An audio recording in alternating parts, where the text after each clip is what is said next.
sejam todos bem-vindos ao nosso programa Estilo, hoje gravando aqui nos estúdios da TV Santa Maria. É com muito orgulho, com muita honra, que a gente conseguiu fazer com que ele nos desse um tempinho da sua agenda para conversar conosco. Um amigo, um profissional que contribui e certamente contribuirá muito para o nosso município, para o nosso estado, para o nosso país. Estamos falando do nosso querido Paulo Afonso Burman, o reitor dessa grande e rica Universidade Federal. Doutor Burman, mas que alegria tê-lo aqui conosco no programa Estilo. A primeira vez eu acho que nós conversamos um pouquinho para a gente conversar e saber um pouco da história do senhor. Seja bem-vindo ao programa.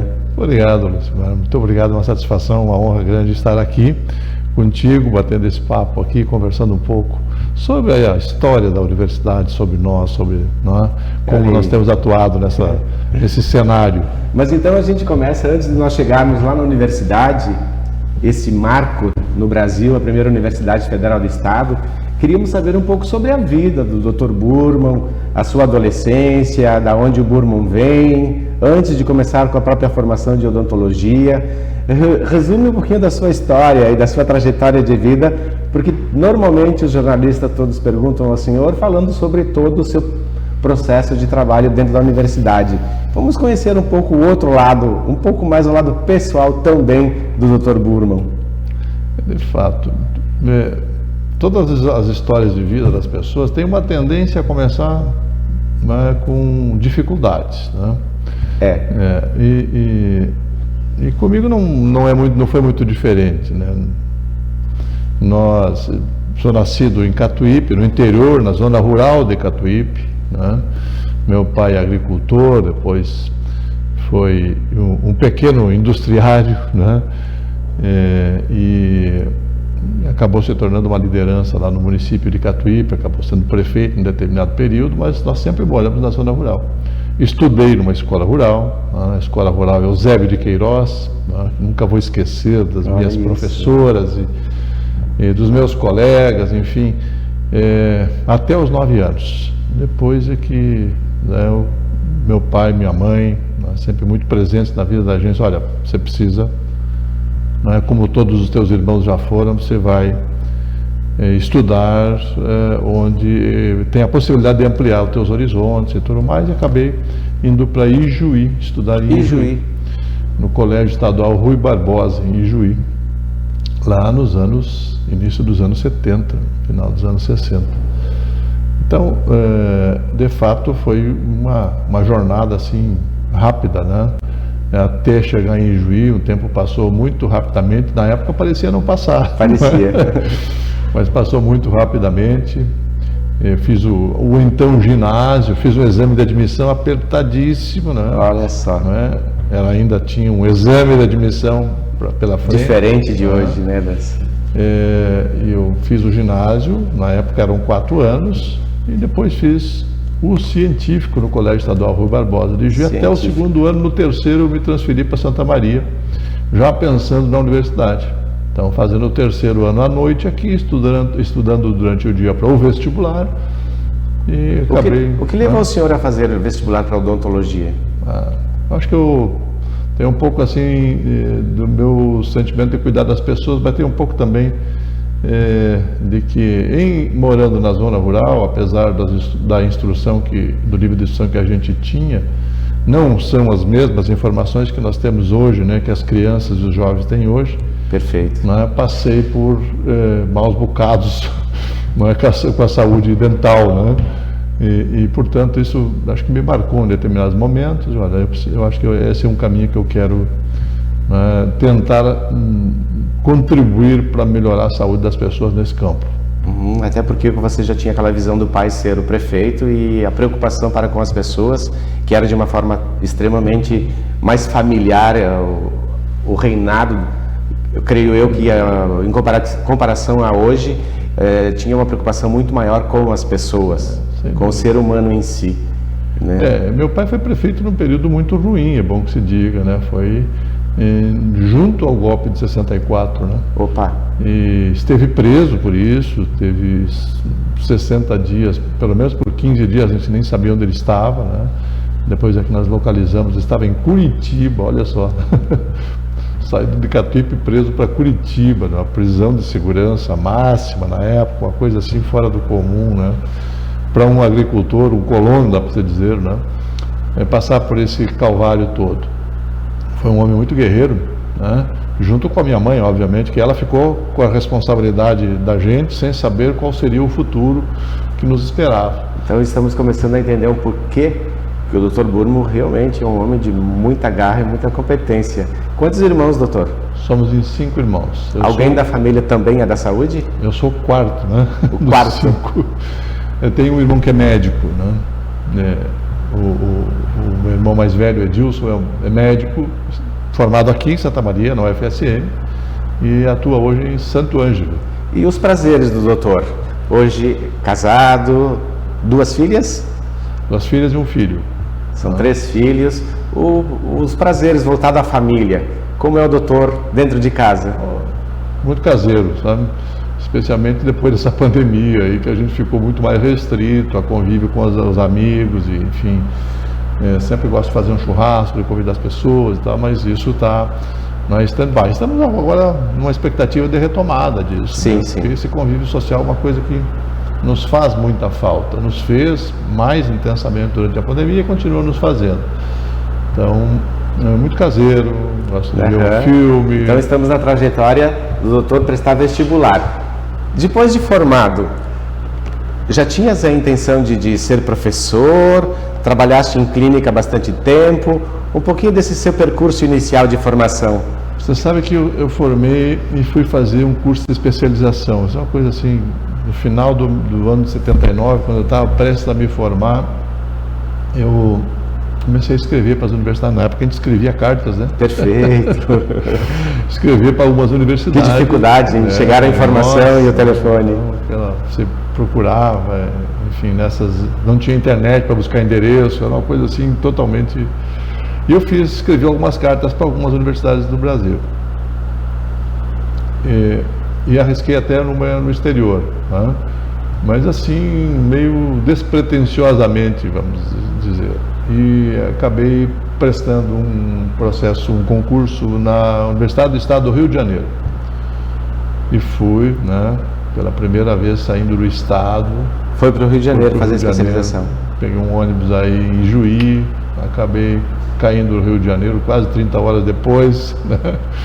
Caí dentro da universidade para fazer uma prova de uma universidade que eu não conhecia, com pessoas que eu não conhecia, não tive estágio, né? Mas fui aprovado e acabei ficando no Rio por um ano, fazendo um curso de especialização na área na qual eu trabalho até hoje como especialidade. Qual seria? Prótese dental. Prótese. Muita coisa mudou de lá para cá. Pois é. Os princípios básicos continuam os mesmos. Então, essa é uma perspectiva do meu retorno, né, à faculdade, porque é uma coisa que me apaixona, né? Eu sou realmente apaixonado pela atividade acadêmica, né? Mas nesse período, em 1980, que eu comecei a pensar na possibilidade de estar numa universidade, na sequência. E eu, na verdade, fiz até um movimento, depois que terminei o curso, fiz até um movimento para tentar voltar para Santa Maria, numa condição de estagiário, de professor, né? Na época tinha algumas possibilidades. E isso acabou não se confirmando e eu... Ministrando aulas, a Federal foi a sua primeira casa que ele recebeu para ministrar aulas, sim, como professor? Como professor, sim. Em que momento você chegou na Federal?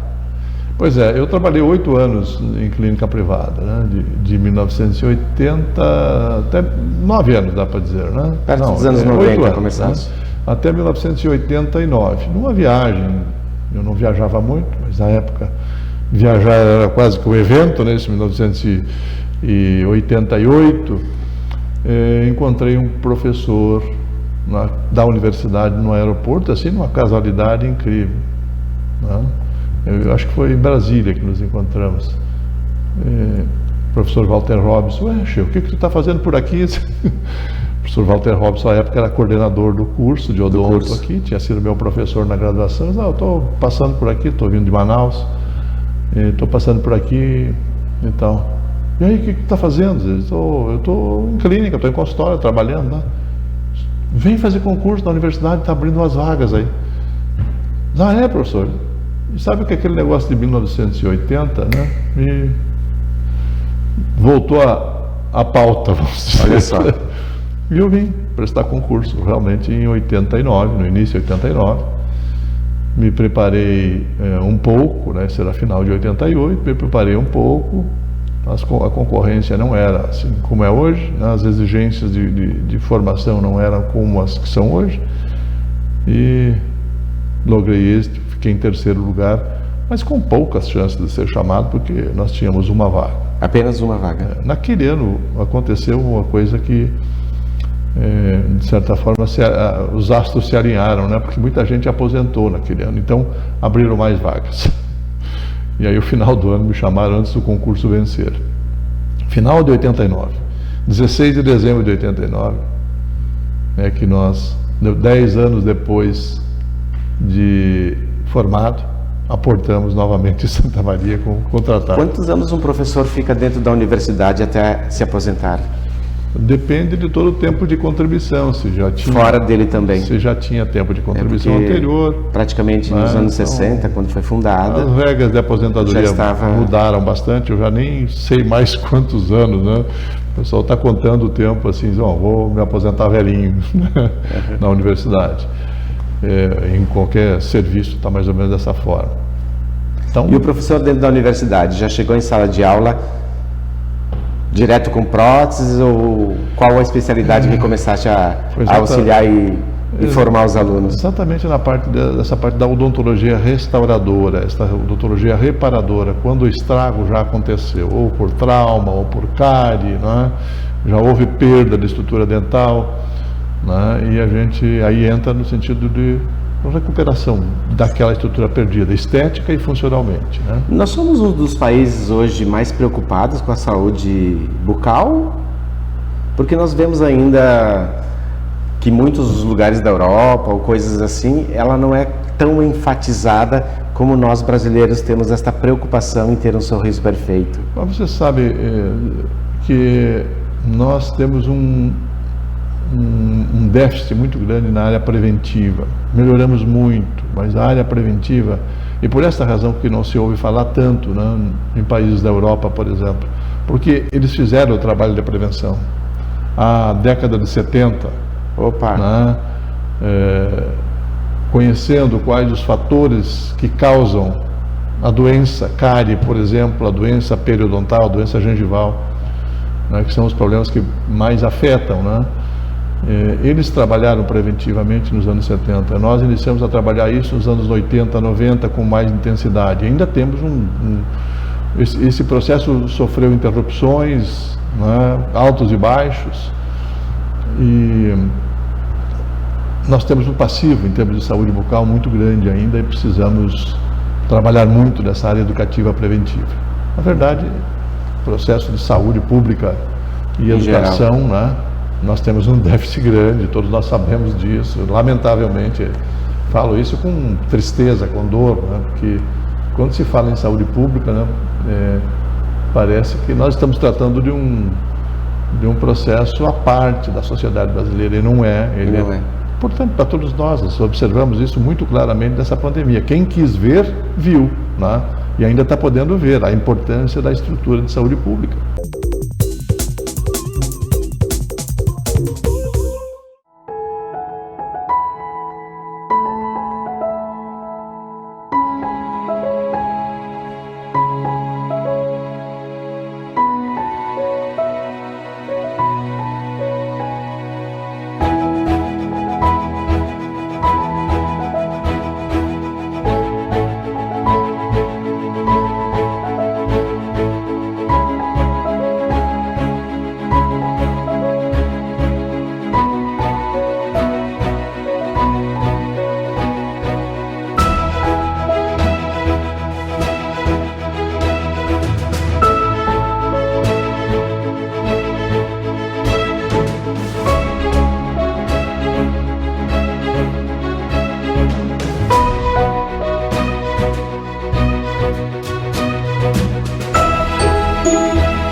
Com esse passar do tempo, o senhor ministrando aulas como professor, como despertou o querer ser reitor?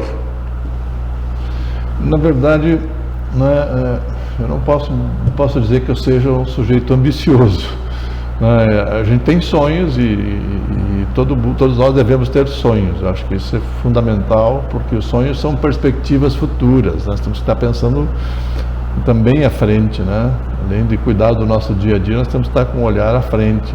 Isso é natural do ser humano, na verdade, essas projeções. Também a parte do envolvimento na gestão foi muito circunstancial, né?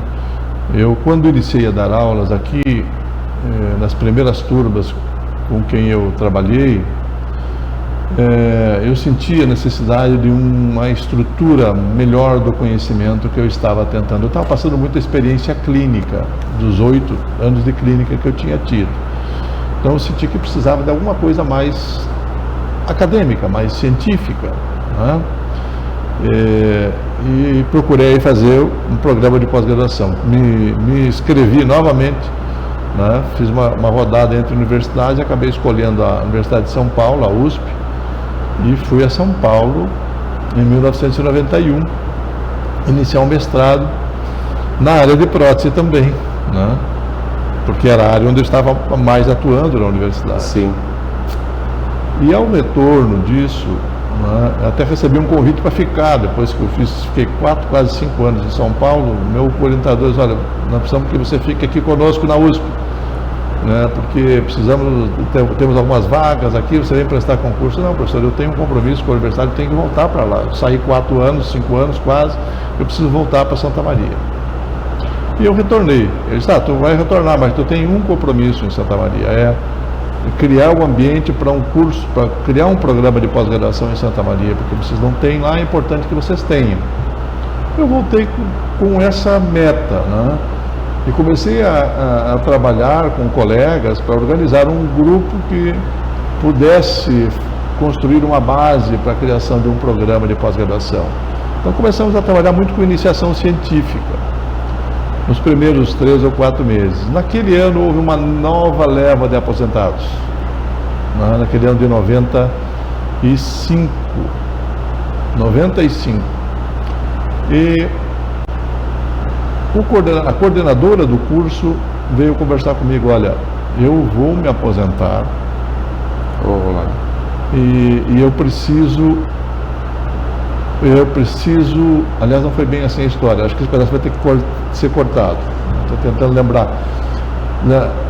Uma professora nossa, ela se candidatou à coordenação do curso e não conseguia fechar uma chapa, não é atrativo ser gestor na universidade hoje, né? Não era na época, e é difícil hoje realmente ter pessoas disponíveis para essas funções. E ela veio conversar comigo: olha, preciso que você venha compor uma chapa comigo de vice-coordenador do curso. Professor, eu estou recém chegando de volta da pós-graduação, estou focado numa missão de criar uma estrutura de iniciação científica e de pós-graduação aqui. Eu não gostaria de me envolver com atividade de gestão. Acho que seria importante pegar outras pessoas com mais experiência. Eu sou novo na universidade, estou recém chegando aqui. Não, eu preciso, para compor essa chapa, tu vai ter liberdade para trabalhar na tua pós-graduação, me ajuda quando tu puder, mas nós precisamos compor. E essa história se prorrogou por uns 15 dias até que eu disse: tá bem, vamos trabalhar nisso. Convenceu? Me convenceu. Então eu estava assim fazendo um ritmo muito, muito intenso mesmo, entre os meus alunos de iniciação científica, as minhas aulas e a parte administrativa, quando eu era chamado pela coordenadora. Eis que, alguns meses depois, ela sopra no meu ouvido: eu preciso que tu assuma a coordenação porque eu vou me aposentar. Eu não posso perder essa janela de aposentadoria, porque está para acontecer uma mudança importante na Previdência, e eu preciso me aposentar, então eu vou precisar de ti. Não, mas nós tínhamos combinado diferente, né? Andaram por outros caminhos. O resultado: aceitei assumir a posição com o compromisso de, em 6 meses, chamar uma eleição nova para o curso. E assim fizemos, chamamos uma nova eleição para o curso. não houve candidato, chamamos novamente, não houve candidato, pela terceira vez não houve candidato. E ficaste como coordenador do curso? Acabei tendo que ficar assim para não deixar o curso sem ninguém, né? E assumi então a coordenação do curso, com a expectativa, fico 2 anos e até lá a gente constrói uma sucessão aqui, claro, que eu possa continuar dando essa atenção com esse compromisso. Acabou isso não acontecendo, obviamente. Quanto tempo ficaste como coordenador do curso? No total, fiquei 8 anos como coordenador. 8 anos à frente da odontologia da universidade. Tive uma interrupção, mas ao final do meu segundo ano de gestão como coordenador do curso, em 1997, surge uma provocação, porque, claro, como coordenador eu estava também muito atuante, né? Em 97 eu tinha defendido já o doutorado em São Paulo. Sim. E aí veio uma provocação muito forte da gestão da reitoria à época para que eu fosse candidato a vice-reitor. Mas não é possível, eu recém cheguei aqui, minha gente, não posso assumir um desafio como esse. Não, fizeste um excelente trabalho como coordenador. Você é um professor jovem, está chegando, tem um bom trabalho como coordenador, nós precisamos de alguém assim, com esse perfil, né? Um doutor, né? Recém-formado como doutor. E foi essa conversa também se arrastando, acabamos concorrendo, perdemos a eleição lá em 97. E, bueno, agora sim eu me debruço, né? Sobre a minha meta, que era criar o programa de pós-graduação. Isto realmente se tornou uma realidade, nós começamos a trabalhar mais intensamente nesta perspectiva, mas não conseguimos avançar aquilo que nós queríamos avançar. Havia pouco engajamento nessa luta e é uma luta de construir uma base mesmo, né? E algumas dificuldades, aonde que barrava esse processo de você conseguir construir essa especialização? Na verdade, estrutura de laboratório, né? Estrutura de laboratório. Ah, perfeito. Né? Para pesquisa propriamente dita, né? E aí nós fazíamos um programa anual em São Paulo. Levávamos os nossos alunos, em determinado período das férias, uma semana, 10 dias, para fazer um estágio em iniciação científica junto à USP, no laboratório onde eu tinha feito a minha pós-graduação. Fantástico, foram experiências maravilhosas. Alguns daqueles alunos hoje são professores. Olha. Na universidade, por conta exatamente daquele projeto, que era um projeto despretensioso, né? Mas de muita responsabilidade. Enfim, acho que aí em 99 ou 98 eu retorno novamente para a coordenação do curso. Tinha saído por 2 anos, retornei para a coordenação do curso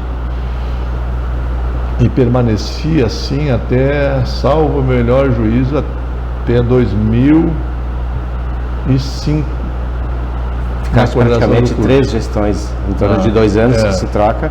Até havia 2005. ficado 4 antes e mais 3 agora. 2005 é que nós construímos um grupo, aí sim, um grupo já focado em gestão. Fizemos uma discussão muito séria, muito profunda, do que nós pensamos para a universidade. Já estava um pouco mais maduro em relação à leitura do que representa a universidade, do que ela precisa fazer, de como nós podemos potencializar as ações da universidade. E o senhor chegou a concorrer mais alguma vez antes de chegar a reitor como vice em alguma? Em 2005, eu estava exatamente falando sobre isso, para a gente chegar nesse ponto. Nós apresentamos uma candidatura a reitor em 2005, junto com o professor Clóvis Guterres, professor do Centro de Educação, uma figura conhecidíssima na nossa universidade, respeitadíssima, né, sobre todos os aspectos. E perdemos a eleição, eram 3 candidatos, nós ficamos em terceiro, mas com uma votação muito boa, fizemos 23, 24% dos votos, né, de quem... Bastante. Né, era uma candidatura quase que alternativa, né, não era uma terceira via, mas quase uma terceira via, vamos dizer assim, né. Nós queríamos ser a primeira via, não deu. Então isso foi em 2005. E vida que segue, 2005, 2006... eu retorno, né, para a universidade, não agora para a atividade 2005, logicamente, pós-eleição, retomo minha atividade acadêmica E aí começamos a trabalhar com profundidade no sentido de viabilizar um programa de pós-graduação. Isso que eu encontro nesse momento o professor Paulo Baiar Dias Gonçalves, que era pró-reitor adjunto de pós-graduação em pesquisa na universidade, e tive uma conversa com eles. Olha, temos uma alternativa para vocês na Odonto. Vamos, quem sabe, propor um programa de pós-graduação associado com uma outra universidade que já tenha know-how, que já tenha experiência, tenha conteúdo. E assim foi feito. Nós fizemos um programa de pós-graduação associado com a URGS.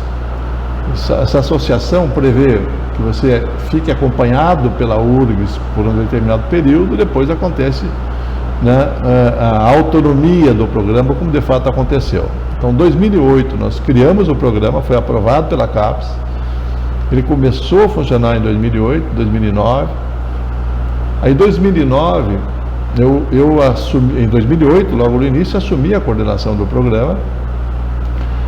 E em 2009, uma nova campanha para reitor, que é uma outra história. Junto com a professora Marta Daime. Perdemos a eleição novamente. Em 2009 nós tivemos uma nova investida nessa área da gestão, nos candidatamos novamente a reitor com a professora Marta Daime. Num momento bem complicado para se ganhar uma eleição e se apresentar uma proposta como a que nós estávamos apresentando, e perdemos a eleição em 2009. Né? A esta altura já tinha feito uma transição, já tinha passado a coordenação da pós-graduação adiante por uma questão muito simples, né? Eu não tinha produção científica compatível com a necessidade que o programa tinha. Então, olha, para não fazer peso ao programa, né, vamos colocar as pessoas que já a esta altura tinham preparação, produção para seguir em frente. E assim foi feito, o programa, né, decolou.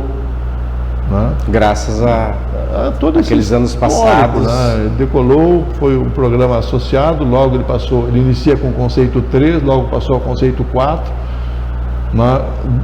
Alcançou a independência da URGS, se tornou um programa autônomo, continua a URGS cooperando, mas não mais formalmente. E logo a seguir nós criamos, o programa criou o doutorado, e hoje é um mestrado e doutorado com conceito 5. Né? Uma bela referência para a universidade e para a odontologia do Brasil, com certeza. Doutor, programa ali. Nós vamos conversar com vocês, telespectadores, vocês que acompanham a gente, outros programas onde nós vamos pontuar alguns assuntos em especial. O objetivo hoje era nós podermos conhecer um pouco da pessoa que sempre fica por detrás dos bastidores, e a gente sempre enxerga aquela figura reitor, que parece que não tem vida, que tem que estar nessa funcionalidade 24 horas, prestando essa grande responsabilidade que era estar à frente de uma universidade tamanha como a de Santa Maria. Algumas coisinhas pessoais ainda que eu gostaria de saber do senhor, que nós já estamos, a direção ali está pedindo, que já deu o nosso tempo. Ótimo. Esses caprichos pessoais, um filme. Olha, O Expresso da Meia-Noite.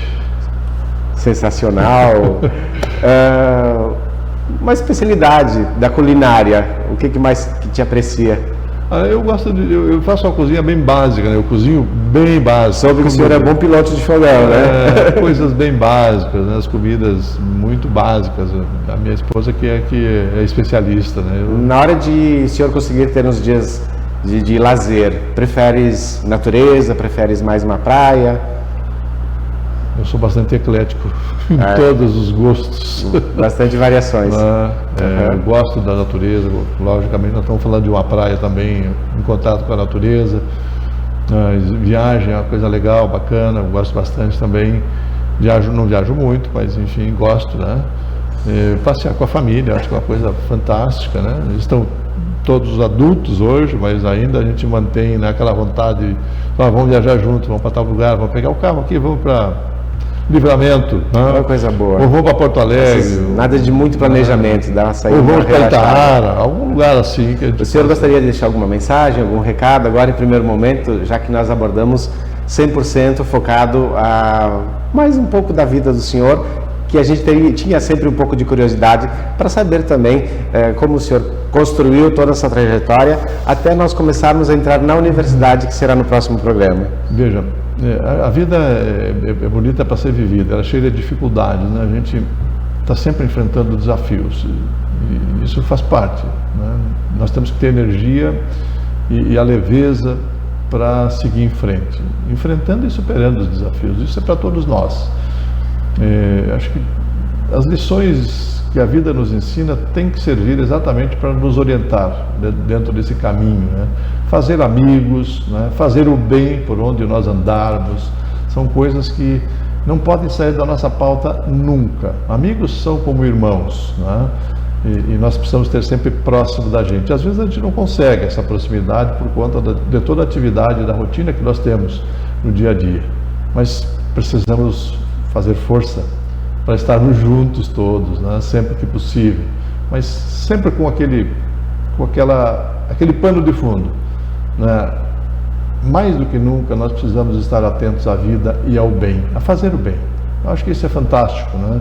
A gente consegue colocar a cabeça no travesseiro e dormir descansado. Outras preocupações, sem dúvida, vão continuar à nossa volta, mas nós precisamos ter, de fato, essa leveza e a consciência sempre muito serena e segura e tranquila para poder olhar nos olhos das pessoas, não é?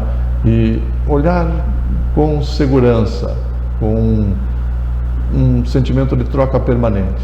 Acho que o fazer o bem e a empatia são segredos que estão tão ao nosso alcance, tão facilmente a gente pode, né, viver sobre esses dois dogmas, né?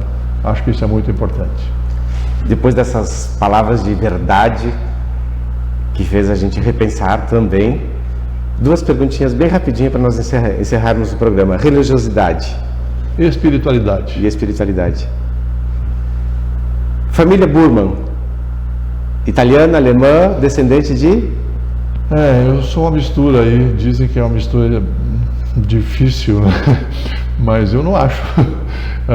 Meu pai é de origem alemã, minha mãe é de origem italiana, ambos nascidos aqui na 4ª colônia, né? Olha só. E muito jovens, meu pai criança, com 2 anos, migrou para a região lá das Missões, em Catuípe. Minha mãe também, sem saber da existência dele, óbvio, né? Acabaram se encontrando lá. Olha só. Mas as origens estão aqui. Dos dois. Dos dois. Gente, que coisa boa, que alegria. Me sinto lisonjeado de poder estar aqui à frente deste grande homem, Dr. Burman, como eu disse, que tanto fez, está fazendo.